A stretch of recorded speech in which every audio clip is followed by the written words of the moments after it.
Welcome to International Securities Exchange's podcast series. Facilitated by renowned educators, ISE podcasts are intended to teach beginning as well as seasoned investors the ins and outs of trading. To find an updated list of podcasts, please visit www.ise.com/podcasts. Please be sure to listen to our important message following this episode regarding the risks of investing in exchange-traded options.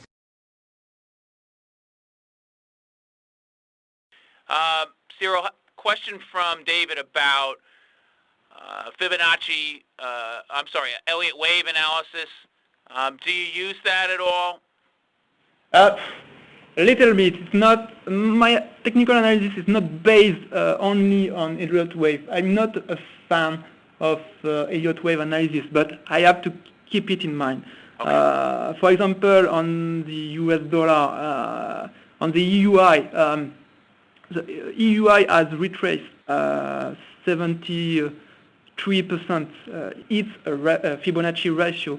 So if I use Fibonacci ratio, I can say that I use Elliott wave analysis, but I'm not a purist.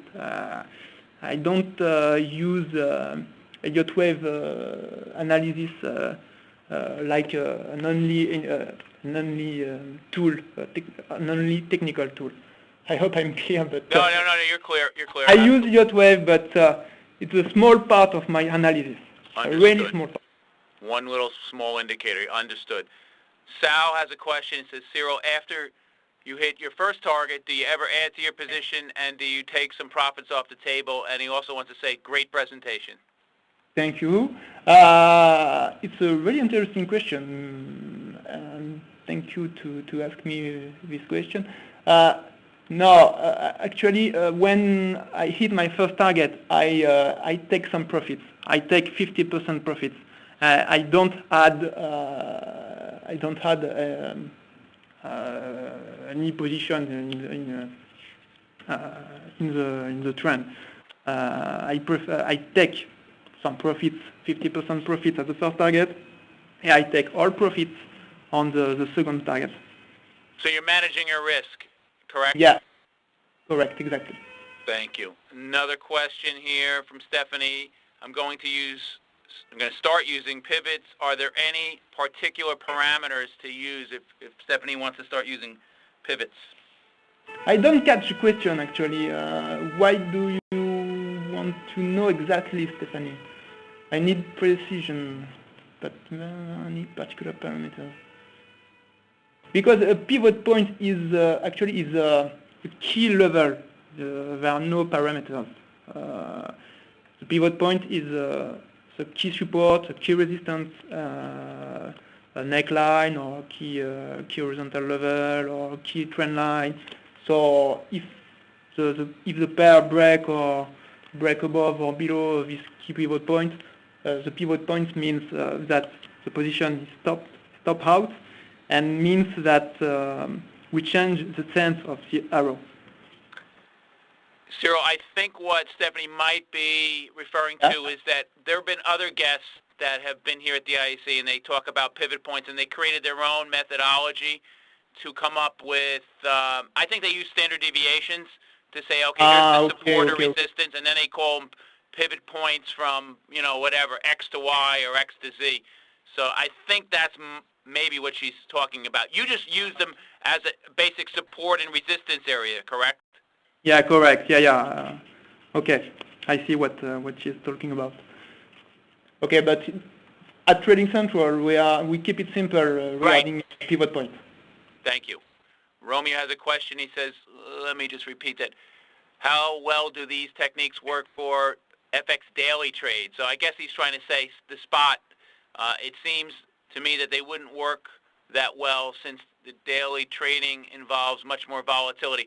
I guess that's what Romeo is trying to say, is if you're using a lot of leverage and you're trading the spot, will this work? And I guess you use a different methodology for that, correct? Yeah, correct.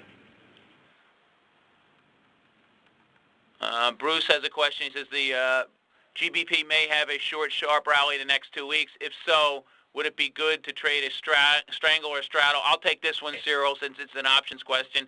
Yes, Bruce. I mean, if you thought that the market was going to have a big move and you didn't know which way, it'd be great to be trading a strangle or straddle, but you have to think of the downside of that is if it doesn't move in the next 2 weeks, you could lose a considerable amount of money because you're buying a lot of premium, and you're basically buying two options. You're buying the right to sell it and the right to buy it, so you need to be basically double right. You need to have a pretty big move, so you need magnitude.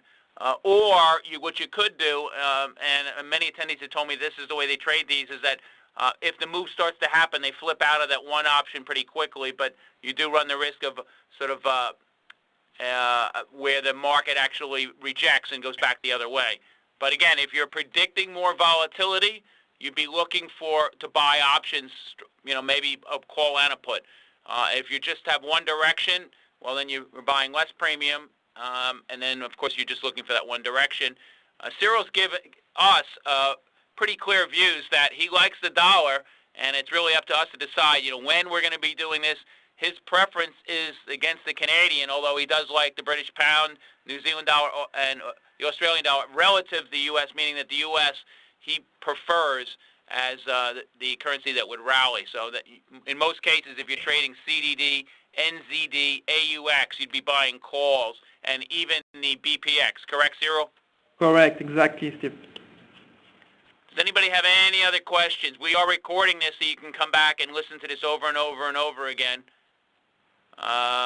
Danny says this was very interesting. Yes, you can come back and listen to it.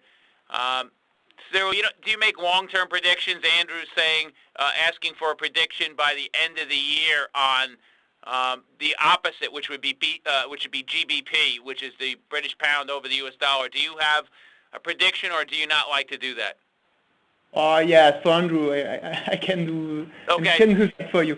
Let me share my desktop again. I don't like long-term outlook predictions, but on this kind of pattern, I can do that because we have a rounding bottom, a clear rounding bottom. Wow. Okay. But for me, as the rounding bottom has been shed during several months, I can do that. BPX will go to 73 by the end of the year. Wow. Okay, so that is a very strong prediction that the U.S. dollar will rally and the British pound will weaken. And Cyril's saying by the end of the year we're going back to the old highs, which again, if you believe that, you could go out and buy a 9 or 10 month option. Again, this is just one trade, but you might want to do a 65.70 or a 68.73 call spread. And those options are out there. So if you're bullish, as Cyril is, on BPX, there are trades that you can look out 9 months or so and implement that kind of forecast. So great, Cyril. Thanks so much. You're welcome. My pleasure.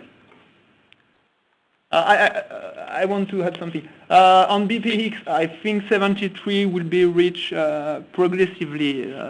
I'm strongly bullish regarding my first target. I think the pair can reach the first target at 69 very quickly.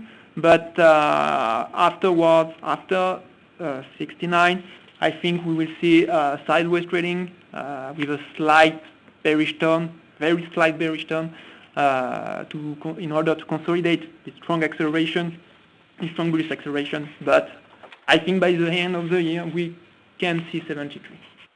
Thanks, Cyril.